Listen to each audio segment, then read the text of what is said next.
Hey there, welcome to my reading vlog. It is now 9 a.m. in the morning, and my goal is to read as much as possible in the next 24 hours, which will take us to 9 a.m. tomorrow morning. So at the end of all of this, I hope that I am mildly successful or that this is mildly entertaining, but really, who knows? I'm already off to a not great start. I did plan to start at 8 a.m. in the morning, and I just could not wake up at that time. So we're not doing as great, but I'm up now. I'm gonna brew a pot of tea. I predict there's gonna be a lot of tea consumed today. I think I am also going to allow myself some naps if I need them. I've been finding with the 3 big books that I'm reading, they have put me to sleep on multiple occasions, and I find it really hard to fight through that when you're reading and your eyes are closing, so I might need to take a few breaks, but I really am going to try my best to make some big dents into these 3 big books. So it's also a really gray and gloomy day here today. It's going to be rain that transitions into snow, so it's not nice outside, so it's a really good day to be tucked away inside and reading. It's actually pretty appropriate weather to be reading about the Brownie family. This is kind of what I picture about life on the moors. It's just really cloudy and gray and windy. So I'm hoping the gloomy weather will inspire me to do some reading from this Brownie biography, but this one's not really my priority for the day. I have been kind of going slower and steadier with this book. I am really planning to try to make a good dent into Les Miserables by Victor Hugo. I'm on page 374 of this thing, but I still have about 925 pages left, so obviously not going to finish this one, but still would like to make some good progress. I have been finding that this is a bit of a denser read for me, so it hasn't been one where I kind of fly through the pages quickly, so I'm not really sure how much of this is really possible to get through in a day, but I'm excited to try to see, and I hope that we're at a point where there is a lot of good things happening with the plot, because that will definitely help build momentum. So I hope there aren't too many long digressive passages to slow me down in today's reading. And then lastly, I am also reading The Luminaries by Eleanor Catton, and I mentioned in my last video that I really haven't been able to start getting into this book. I'm only on about page 80, so I'm also hoping to use today as a chance to really motor along with this one and get more invested with the story. So those are the 3 books that I'm going to be reading, and I will check in with you later. Hey there, so it is now 2 hours later, 2 hours into the readathon. I've got Taylor here with me, and I'm doing better. I'm feeling a lot more livelier than I was at the start of the day. I had my first cup of tea and a very nutritious breakfast, so I think we're off to a really good start. But then it all ground to a halt because Taylor has some really bad news that we just realized. Can you tell us what it is, Taylor? Well, I realized that we actually got daylight savings overnight, and we kind of forgot about that. So Alex didn't get quite as much sleep as she thought she did going into her 24-hour readathon. Yeah, it's the bad daylight savings where you lose the hour. So I thought I was going into this with a solid 7 hours, but it's looking more like a shaky 6 hours. So I think the naps are definitely going to be necessary. But anyway, that was kind of some grim news that I thought I would share with you, but I'm not going to try to let it derail me too much. I'm still feeling strong about things. And I'm going to try to not let Taylor distract me too much throughout the day. I was just sitting out here and you came out to talk to me. I didn't come in to bug you. Do you have any ambitious plans for this readathon? For your readathon, do I have any ambitious plans? You have kind of a project you're working on. Do I? Over March break. Oh, yes, I've started. Taylor's also a teacher, so we're both. Yes, so neither of us are working, which is great. I guess I've been watching all the Marvel movies, or starting to watch all the Marvel movies, working my way through those. I'm doing pretty good so far. I got 4 down in 2 days, so. That's more than I've seen ever, so good accomplishment. Yeah, well, thank you. Yeah, so we'll see. I'll try to stay out of your hair then. Not annoy you as much. Anyway, that's all for now. See ya. Hello again, just wanted to touch base a little bit about a passage that I totally loved in Les Miserables. I just want to mention that I'm not going to give away any spoilers or particularities about the plot in this vlog, or if I do, I promise that I will make sure to flag them so you know where to skip, because I went into this novel really knowing nothing about the plot except for what happens at the very beginning of the story, and I've really enjoyed not knowing what's going to happen and watching it all unfold, so I don't want to take that experience away from anyone else, but there was a great passage in here that describes this decrepit tenement house in this sketchy slum of Paris, and I don't know what it is about tenement houses that bring out the best in French writers, but it reminded me of a passage that I really loved from Père Goriot by Honoré de Balzac, which also is set in this like really decrepit house that's like been falling apart over time. So I loved the passage in that book. Love the passage in this book. Hugo sets up the scene by describing this really creepy, uncanny neighborhood. It's like you know that there are people there, but you never really see them, and somehow it feels more isolating than being in the middle of the wilderness. And it's also this area where a lot of violent crimes have taken place. It's near the place where the guillotine is kept for executions. It's in between two madhouses, so it's got this very ominous vibe. Even the door of the house, it has two different numbers labeled on it, so it creates this sense of unreality as one part of the house is labeled 50 and right below that it's labeled 52, so like you lose sense of reality here. And then there was one section in particular that just made me laugh out loud as he's describing the house. An interesting and picturesque feature of this type of abode is the enormous size of the spiders. So I'm just really enjoying how like dramatic Victor Hugo is, because like I'm a dramatic person too, and I just love all these like extra details. He goes on to like describe the neighborhood more, and basically mentions like the reason why this place feels so terrible is that it is just full of like long straight lines. So like the tree line is parallel and the land is all even, and it's just like right angles of factories and abattoirs, and he's saying why this really upsets people, because nothing oppresses the heart like symmetry. This is because symmetry is boredom, and boredom is the very foundation of grief. Despair yawns. It is possible to imagine something more terrible than a hell of suffering, and that is a hell of boredom. If such a hell existed, this bit of Boulevard de l'Hôpital might have been the approach to it. So like I'm just living for these passages. He is not afraid to just really lay it on thick, and I'm here for it. I mean, even some of these upcoming chapter names that I'm seeing also seem very extra and dramatic. For example, the next one here is called Happiness in Shared Misfortune. And then one of the next books that I have coming up is called Silent Stalkers in the Dark. So I'm really appreciating these like macabre elements to the story. The ominous descriptions in that passage almost reminded me of something that I'd see in a short story by Thomas Ligotti, who's this master of existential horror and who's much more of a modern writer. So it was kind of cool to like make that connection, and I really enjoyed reading this scene. And there's something cool about reading about these places that are lost to time. They don't exist anymore. We can never go and visit this part of Paris. It has been replaced by progress and civilization, but it is cool getting a snapshot of this kind of creepy place that is no more. Hey guys, it's now 4 p.m., so I'm over 1/4 of my way through this readathon and still going strong in my opinion. So I just stopped to like take a break and eat some lunch. And I just had this like extreme contrast in mood where I went from reading Les Mis, and I was reading this like heavy duty philosophical section where like Victor Hugo is like unpacking the importance of like faith and belief and contemplation and prayer and what like the purpose of philosophy is, and it was like very intense and heavy. And then I stopped, and while I was eating lunch, I was watching trashy MTV reality TV. So I went from like, I feel like this like intense intellectual place to like total trash. I don't know if there are any of you out there who have ever watched Are You the One?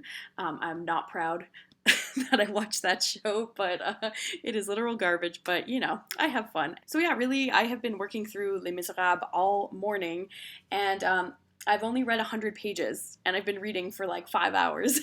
So that shows you kind of how slow going this book can be, especially when I'm really trying to give it all of my time and dedication and attention. So, like, it's not quick. And at the end of this readathon, like, I know that I'm not going to have some impressive page count, because it's just not the kind of thing that I read through. And that's hard for me to deal with because I'm usually a pretty quick reader, but this book is making me go slow. Which is okay. And I think it's good to read books that like shake that up. So it was a really solid 100 pages. I had some intense plot points. And then there were also some slower contemplative moments. There was a very long passage giving you the whole history of this convent that was so long-winded, and like even Hugo seems to know that he's being long-winded. There was a quote in here. It says, "We will briefly describe a true and incontestable incident that in itself, it must be added, has no bearing on the story we are relating it to, no connection with it whatsoever." So, like, that's what you're dealing with. He knows that he's being long-winded and digressive, but he doesn't really care, and you as the reader just kind of have to go along with it. So there was that long passage, and then afterwards there were like these 10 pages of like mind-blowing, like philosophical stuff, and now I think the plot is going to jump around back from there. So I think I'm going to take a little bit of a breather from Les Mis. Those 100 pages were a lot, so I think I'm going to get a bit of my Bronte reading done and dive into the luminaries. Taylor's just gone down for a nap this afternoon, and I think because I'm still going strong, I'm going to avoid the temptation and possibly save my nap for later in the evening when I feel like I really need a second wind. So with that, I'm going to go back to the reading. Hey, checking in again. We are now at the halfway point of the 24 hours. It is now 9 p.m. and I am only on my second tea of the day. Surprisingly, I've been doing okay. I still haven't napped yet either, so I feel like I'm going strong. I've read about 250 pages so far today, which doesn't sound like a lot in 12 hours, but when you're reading dense books like this, it feels like a pretty good accomplishment. So I'm happy with what I've achieved so far today, and I still have lots of plans to keep going throughout the night. The book that I've unfortunately neglected the most so far has once again been The Luminaries. This is a book I feel like that's like all about like the moon, so it makes sense to read this one more at night. So I've kind of been saving this one to read tonight, though I did get through about 35 pages of this today. I don't have too much to say about it. I still feel like I'm in the exposition section. I'm still being introduced to a lot of the characters, and there are quite a few characters at this point to keep track of, so I'm still kind of getting into the story and what's happening, but I'm hoping if I can get through a big chunk of this tonight that I'll really start feeling like I'm making actual progress. And then throughout the day, I've read 60 pages of the Bronte biography. And again, this is like another slow-moving book. So I feel like in 60 pages, really not much has happened. And the Brontes' lives haven't really changed very much at all. So that kind of shows you that this is a very slow-moving biography. The section that I'm reading right now is focusing quite heavily on the poems and stories that the young Brontes were writing. It sounds like Charlotte and Branwell had their whole fictional kingdom world that they were writing about, and the younger two, Emily and Anne, were kind of paired up and writing about their own world. So it's kind of cool learning about the imagination of these kids and like the depth of their storytelling, and especially how absorbed the Bronte children were in these imaginary worlds. We're seeing that they're having troubles adapting to like life in the real world, or like getting sent off to school, or having their first jobs. It seems to be this like very difficult transition for them to leave their family and to adapt to like the harsh plainness of reality. So even though not much is like happening plot-wise, I am still very much enjoying learning about the rich imaginative worlds about these siblings. So I'm enjoying what I'm reading so far through this biography. And then lastly, most of my focus on reading today has been on Les Mis. I made it through 150 pages of this book so far, and it's been a lot. Like there's a lot to process, a lot of things that have been happening in these 150 pages, but I've been thoroughly enjoying myself. This book was definitely a good choice for this readathon because it is a very absorbing story. It is one that you can like lose yourself for hours reading, and I feel like it's one that can really hold my attention span and keep my interest in the story going. I just finished book 2, so there are like 5 major books in the story, so it feels good to have another one of those accomplished. Again, I feel like the story has kind of like stopped at a satisfying point, and I kind of want to like chop my book in half and maybe just finish here because it's kind of a happy ending, and I'm sure that things are only going to get more dramatic and intense from here, but wouldn't it be nice if it was just like a happy story that ended where things are right now? That would be great, but I'm sure that that's not the case, so I'm hoping to continue on with this one more tonight. If I can make some more steady progress, I can maybe reach the halfway point. So that would be a really exciting milestone to hit. So I'm hoping that I can continue with the momentum with this one tonight. So that's it for my midpoint update. Taylor and I have been noticing that we're feeling a bit stir crazy after staying inside all day, so we might make some kind of venture out in the world tonight. There's a really good bubble tea shop that we live near, so we might be making a visit there. So that is taking some time away from my reading, but also I feel like I do need to prioritize the wellness of my very weak eyes. I'm surprised, like they are holding out pretty well today. I don't have any vision headaches or anything, but I still think that a few breaks are going to be necessary if I plan on continuing through with this for the next 12 hours. Heyo, it's now 11. I'm about to have some spaghetti for dinner, but before I do, I just had to like get this off my chest that like I just read the most ridiculous passage in Les Mis. I cannot deal with what I just read. It was something else. So book 2 started off okay. It was an examination of these kind of urchin children that troll around in the streets of Paris, how they're like very poor but very resourceful and they have this great sense of humor, whatever.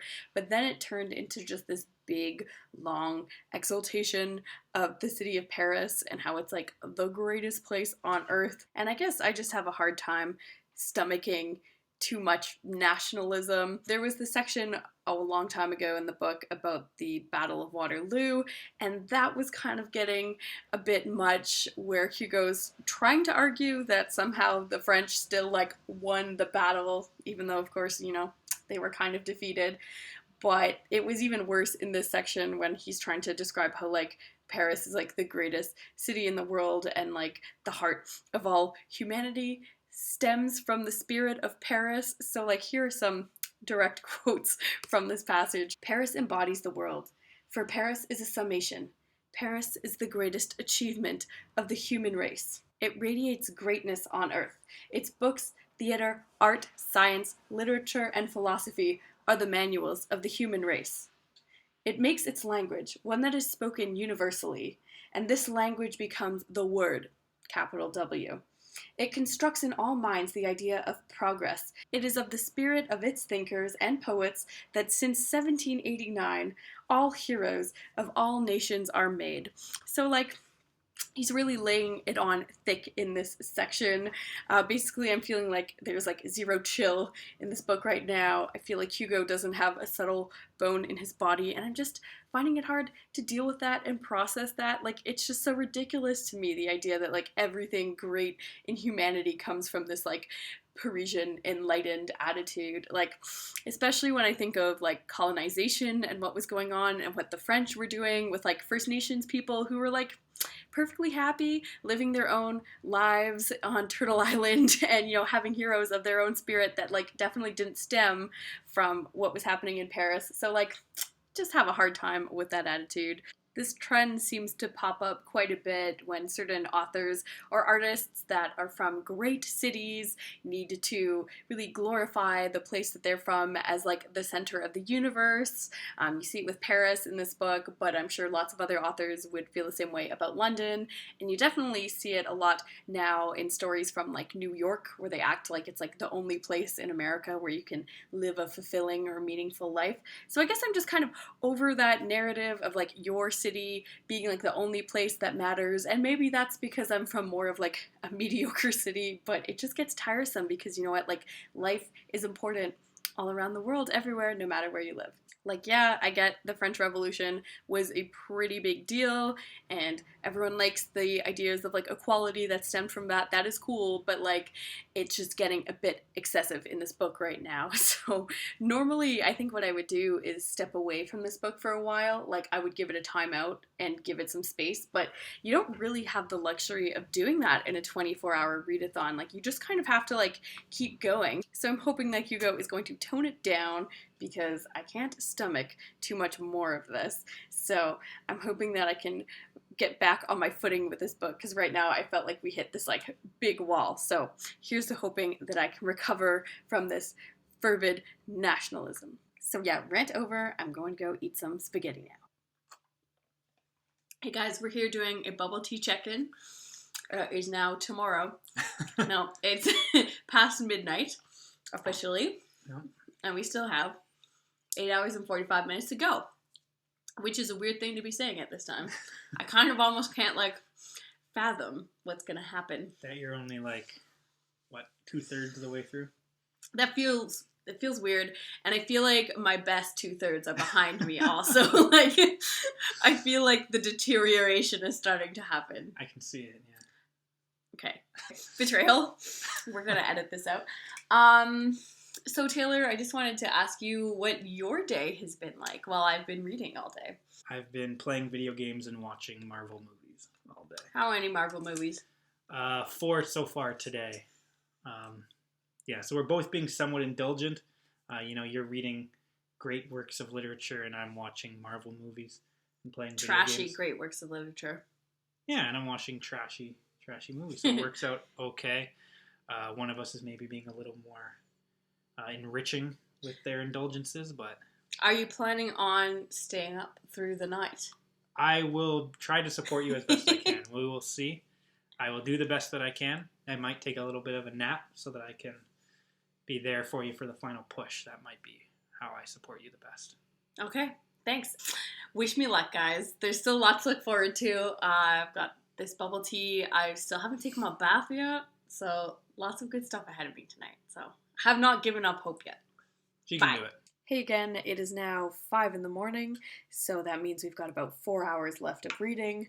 Unfortunately, I did have a pretty major crash at about 2:30 in the morning when I was reading The Luminaries. Like usual, there seems to be a pattern here. Every night that book seems to put me to sleep, so I had been kind of avoiding it, but finally I spent some time reading it in the bath, and I was just like so tired after that I had to take like a 2-hour nap, and 2:30 is kind of like when I like to fall asleep on a weekend, so that's usually when I would go to bed for the night. So it was extremely weird to then like set an alarm for 3:30 in the morning and try to get up at that hour. It's a weird feeling, but I made myself a pretty strong cup of tea, so the caffeine should be kicking in at any moment, and I'm thinking that that's going to be enough momentum to get me through the last 4 hours of my readathon. Hey y'all, it's now 9 a.m., so I'm through my 24-hour cycle. This last hour was a struggle. 23-hour readathon, no big deal. 24 hours, ooh, that was tough. So I want to wrap up this vlog, but I think I'm a bit too tired to do that right now. So I'm probably going to go to bed right now, and I will check in again with you this afternoon to wrap up my thoughts on this experience. Hello again, here to do my final update for my 24-hour readathon. I did end up going right to bed at 9 a.m. I was actually so tired. I found that was like my most difficult hour of this whole 24-hour experience, was like from 8 a.m. to 9 a.m. I was really tired. It was hard to concentrate on reading, and I felt like time was going by so slowly. So I definitely went back to bed. I've had a few hours of sleep, so now I'm feeling good again. I kind of feel like my old teenage self, because back in my teenage years, it was not that uncommon for me to stay up really late into the night and then sleep in until 2 p.m. in the afternoon. So I haven't done that much of a sleep in a while, so it was kind of fun to relive my old teenage ways. Overall, I think I did pretty well in my first ever 24-hour readathon. I did have to take a few breaks for my eyes and my sanity, so, there were times where I wasn't reading because I was eating or going out to get bubble tea, and then I did nap a bit from 2:30 a.m. to 4:30 a.m. I'm still a little surprised I ended up waking up from that. That was a challenge, but I'm glad that I persevered. So overall, I read about 410 pages over the course of these 24 hours, which really doesn't sound like a lot. And I track my reading sometimes, and I know that I can hit 400 on a day that I have off. So actually, it doesn't seem like I accomplished much in numbers, but again, I'm reading these just like giant books with large pages and really small fonts and like lots of endnotes at the back that really don't count towards the page count. So even though my numbers aren't the most impressive, I'm still happy with how I can make a dent into each of these large books, and I'm hoping now that after putting this work in, I might be able to finish at least one of them by the end of March break. I know that I still have a long way to go with all of them, but I'm starting to get a bit stir crazy with these books, and I'm ready for something like new and fresh and some more variety. So hopefully this readathon helped me get a little bit closer to my finish line of getting through these things. So let's take a look at these book by book and see how many pages I got through. The first book that I was reading was The Brontes by Juliet Barker. I got through 60 pages of this today, which is a new record for me in this book. Usually I can only manage 25 to 30 pages, but I found that taking it slow and just reading this in 15 to 20 page increments throughout the day was a really nice way to tackle this one, and I enjoyed spending my time with the Bronte family, so I'm steadily enjoying this book, even though not a ton is happening. And then I read some of The Luminaries by Eleanor Catton. I did manage to read about 95 pages of this. I wanted to get to 100, but I was just too tired by 9 a.m. I was not staying up a minute longer than I had to. I'm now 176 pages into this book, and I'm still feeling a bit lukewarm about it. It hasn't totally gripped me into the story yet. I do know that it's a mystery and it's really just setting up the situation and all of the characters. So I thought after reading these 100 pages that I read over these 24 hours, I would be a lot more invested and involved in the story, but that hasn't really happened yet. So I'm not loving this one, but again, I'm really hoping that it will just get better as I get further along into the story. So I'm not giving up on it yet, but it hasn't sold me yet. And lastly, I spent most of my day reading Les Miserables. I read about 250 pages of this book, which again doesn't sound like a lot, but I'm kind of reading this at a rate of 25 pages per hour. So when you add that up, it was a lot of time that I spent reading this book. And I really enjoyed the first half of those pages, probably about the first 125 or so. I really enjoyed the end of book 2. Was a lot of fun on a plot level, on a character level, and just being introduced to a new setting. So I really enjoyed how book 2 ended, but then I lost a lot of momentum once I started with book 3. I've kind of been saying that with this book. It's sort of a pattern where the plot picks up and I have a lot of fun, and then Hugo slams on the brakes and he does these information dumps where he just gives you a lot of information about a period of history or a place or a person, and I'm finding it harder to recover from those. So I found it especially jarring, the one that separated book 2 from book 3, since book 3 is almost like starting a new book again from the beginning. You're introduced to an entirely new cast of characters, and unfortunately Hugo doesn't just really give you a scene where you see the characters in action. Instead, he prefaces the introduction of these characters with, again, very long chunks of information giving you everything that you need to know about these people and who they are and previous anecdotes that might matter. So when it's a character that you don't know yet and you're not as interested in, those sections can just seem very tedious. I would just much rather observe a character in a situation and then determine for myself how I feel about them, instead of just learning about all of their history and all of their friends and everything that they've ever done and then seeing them go from there. So I've been finding book 3 is really hard to get into. I don't really know who these characters are yet. I don't really know why I care about them. So this has been a slow section for me, but I'm thinking that it is going to pick up again when the characters from book 3 start crossing over with the characters from book 2. I think that will be exciting, but it hasn't happened yet. So I haven't been loving the section section of the book that I'm in right now.